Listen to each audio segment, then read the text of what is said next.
Chapter 5. The Migration. The next morning, Star, Grasswing, and the other walkers gathered under a clump of shady oak trees at dawn. Star was the last to arrive because he was in no hurry to get to the Northern Territory.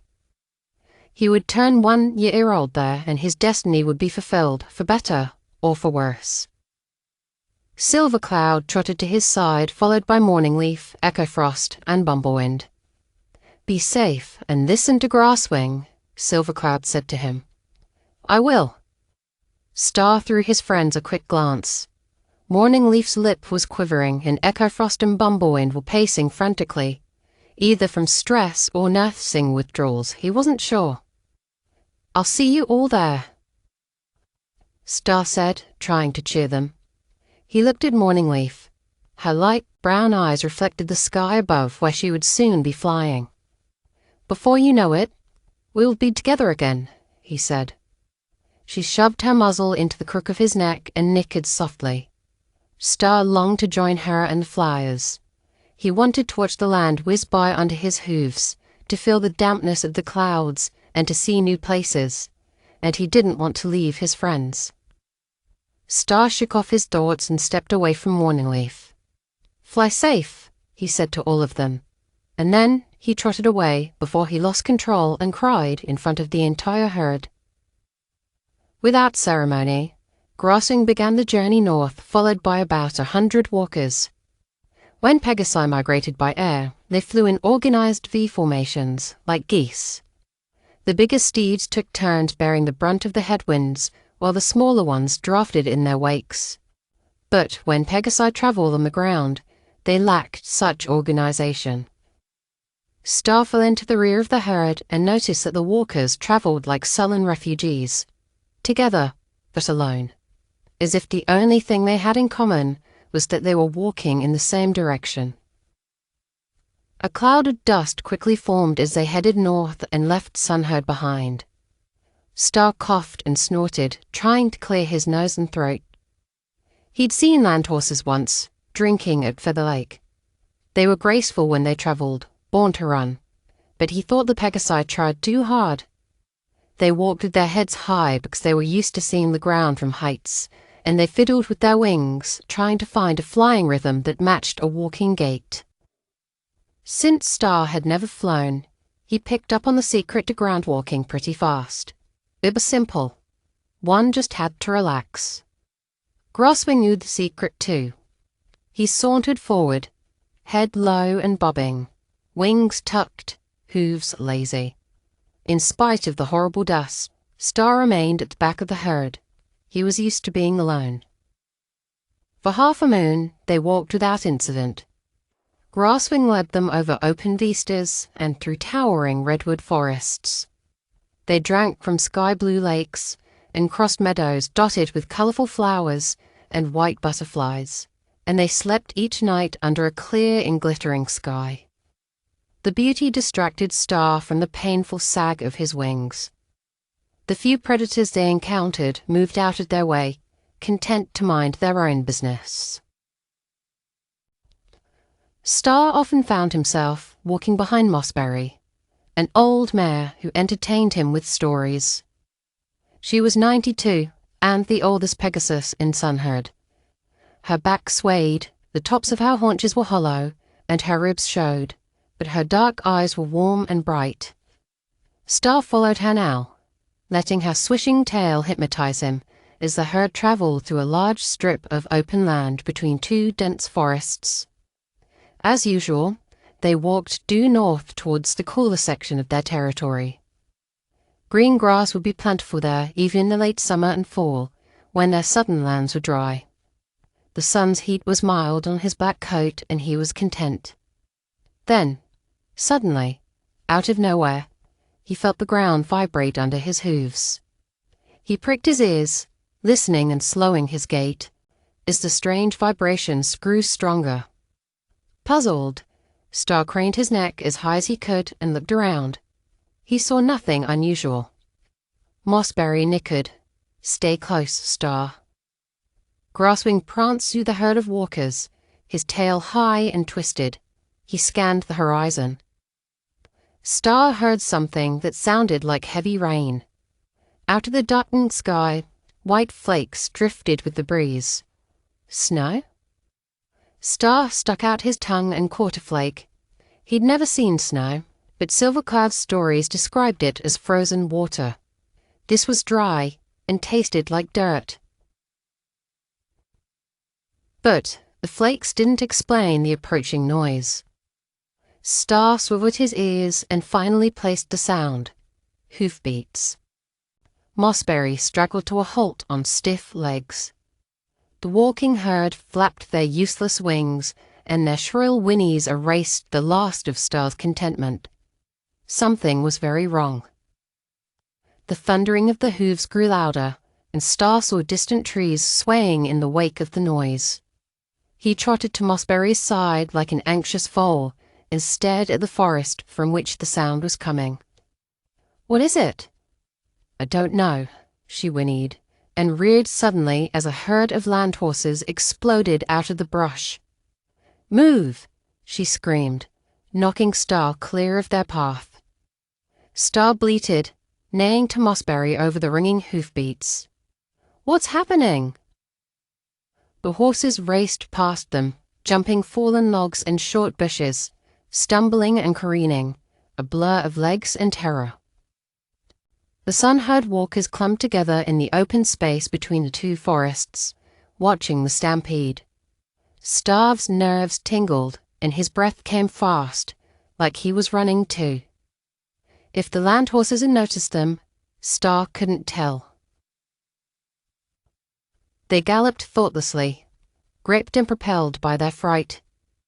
He reared to get a better view over the backs of the adults. The horses were built to run. They leaped with grace, landed without missing a beat, unburdened by useless wings.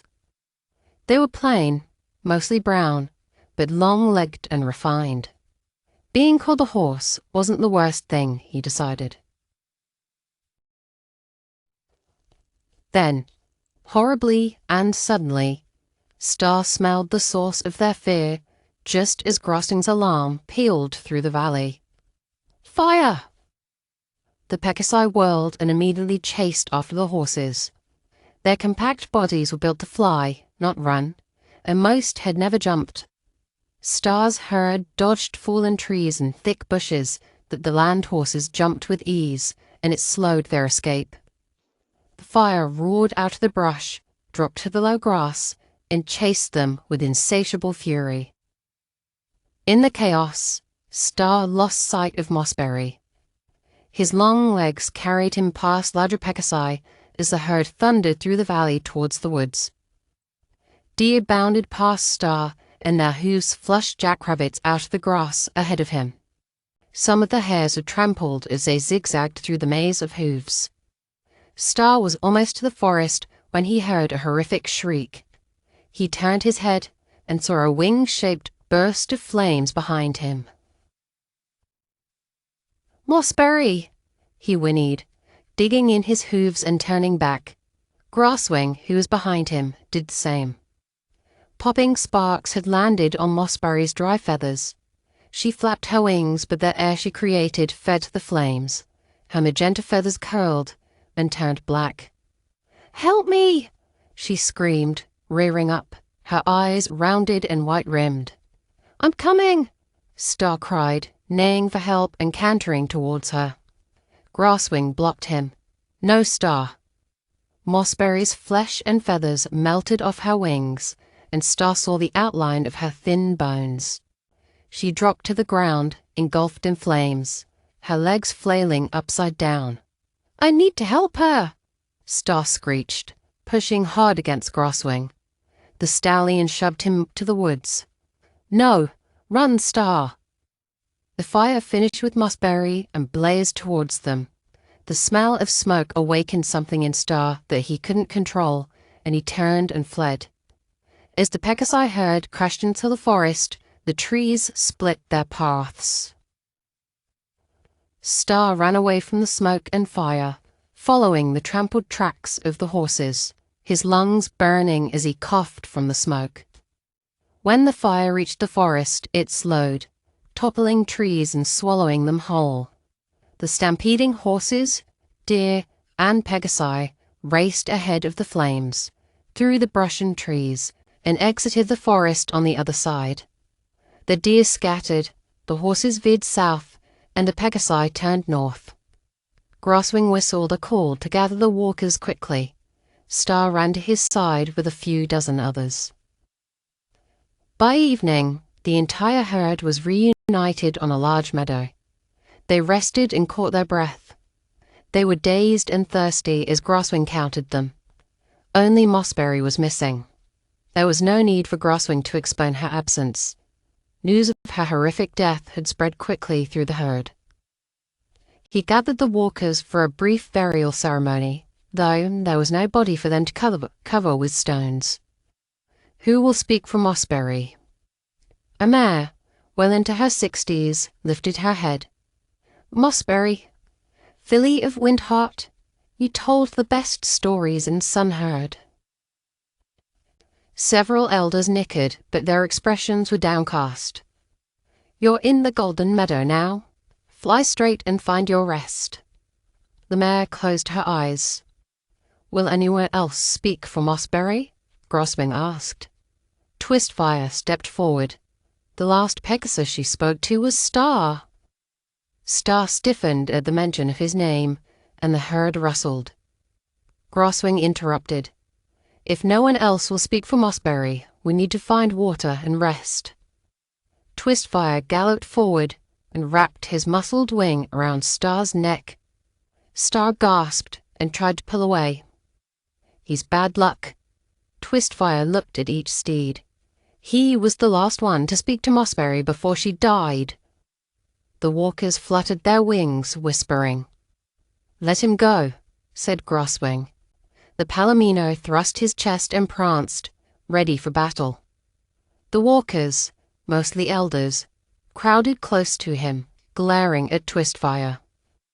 Twistfire grumbled and released Star. Mossberry's blood is on your wings, black foal. That's enough. Grosswing pulled Star away from him. There's a river nearby, he said to the herd. Then, turning to Star, he whispered, Keep close to me. Out just behind the old warrior. When they were some distance ahead of the rest, Grosswing spoke. Don't listen to Twistfire. Star avoided his gaze. His belly was a coil of nerves and grief. I mean it, son. Don't let him tell you who you are. Star lifted his chin. The legends say who I am, Grosswing, and the Pegasi aren't safe around me. Twistfire's right. I'm not lucky. Grosswing snorted. Quite the opposite. It's Mossberry who wasn't lucky. Don't let the herd blame you for their troubles, Star. That fire had nothing to do with you. I've lived 72 seasons, and there have been fires and bears, wars and raids, murders and kidnappings my whole life. He sighed. As far as I can tell, nothing's changed since you came along. If you're a curse, then I can just add you to a long list of curses that plague the Pegasi. If you're the healer, well then, maybe you'll change the world. We have nothing to lose for gaining you, Star. Tell me something. Who tried to help Mossberry while the rest of them ran faster? He swept his wing to indicate the entire herd of walkers. Star shuffled his hooves. I did. I was afraid. Grosswing snorted. We're all afraid, but you didn't run away. Seems to me you're on the right track. Grosswing patted Star on the back and looked ahead. Ah, there it is, he said. The river. Star and the rest of the herd approached the river's edge and dunked their muzzles into the cold water, soothing their parched throats. The sun was setting, and Grosswing signaled that they would rest until morning. Star settled down for the night alone. Images of Mossberry's burning body rattled him every time he closed his eyes. He missed his friends and longed to talk to Morningleaf, to tell her what had happened He preened his smoky feathers and thought of the horses running from the fire. As much as his wings irritated him, he didn't really want them removed. He wanted to fly, and the urge was expanding in him every day. Flight lessons would start for his friends once they became yearlings. Star would give anything to go to flight school with them, but he knew his time would be cut short on his birthday. Or he could accept Rockwing's deal. Star sighed. Maybe the 100-year star would let him go. It was clear he wasn't the stuff of legends. He couldn't tuck his wings onto his back, let alone rule the 5 herds of Anok. The legends, like his wings, were a cruel joke. They promised freedom, but delivered only pain. Star fell asleep and dreamed he lived in the clouds, high above forest fires and angry bears, where pegasi flew without fear.